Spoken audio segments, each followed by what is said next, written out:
ప్రస్తుతానికైతే ఇక్కడ road centre vending గురించి సమస్యలు ఏర్పడుతున్నాయి. మనం చూస్తున్నాం స్థానికులు ఏ విధంగా ఇక్కడ గుబినారో మనం గమనిస్తున్నాం. రోడ్డు మధ్యలోకి వెళ్ళి మార్కింగ్ కావాలని ఓ వ్యక్తి, రోడ్డు తమ ఇల్లు పోతున్నదని వ్యక్తి. ప్రస్తుతానికైతే ఈ స్థలం అనేది సమస్యలు ఏర్పడుతున్నాయి. చూడండి, మనం గమనించవచ్చు. ఈ స్థలం నుండి అక్కడ సెంటర్ పాయింట్ చేయాలంటే ఈయన యొక్క ఇల్లు డ్యామేజ్ అవుతుందని ఈయన ఆవేదన వ్యక్తం చేస్తున్నారు. కానీ అటువైపు రైట్ వైపు జరిగితే వాళ్ళ లోపల వెళ్ళిపోతున్నారని వాళ్ళు యొక్క ఆవేదన వ్యక్తం చేస్తున్నారు. ప్రస్తుతానికైతే ఈ యొక్క ముగ్గు ఉన్న దాంట్లో ఇంకా లోపల నుండి తీయాలని వాళ్ళు అంటున్నారు. చూడండి, ప్రస్తుతానికైతే మనం చూస్తున్నాం. ఇది మొత్తం నాది పోతుంది. నేను 50 సంవత్సరాల నుండి నేను నివాసిని, నేను రోడ్డులో పడతా అని వాళ్ళు ఆవేదన వ్యక్తం చేస్తున్నారు.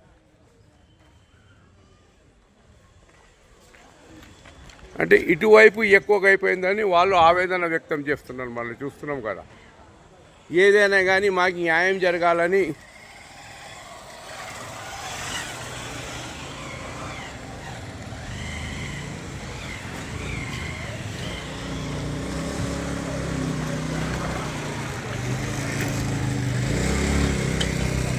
చూడండి. రోడ్డు వెడల్పు గురించి, రోడ్డు సెంటర్ పాయింట్ గురించి ఇక్కడ సమస్యలు ఏర్పడుతున్నాయి. ఇప్పటికైనా ఉన్నతాధికారి దర్శించి ఈ యొక్క సమస్యల్ని తీరాలి. చూడండి, పని అయితే ఆగిపోయింది. ఇక్కడ అయితే పనులు అయితే ఆగినాయి, మనం గమనిస్తున్నాం. నేనేమో రోడ్డు సెంటర్ పాయింట్ నుండి మార్కింగ్ చేయాలని వీళ్ళు తమ ప్రాపర్టీ పోతుందని వీళ్ళు వ్యక్తం చేస్తున్నారు. వీళ్ళ ఇద్దరి మధ్య అనేది పని అయితే ప్రస్తుతానికి ఆగింది. మనం చూస్తున్నాం, ఇక్కడ మార్కింగ్ వేసినారు.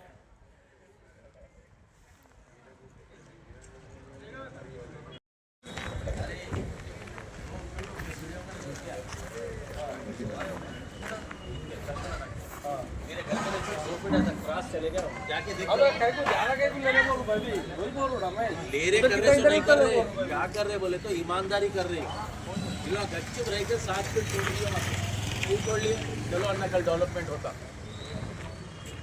ऐसा सोचो.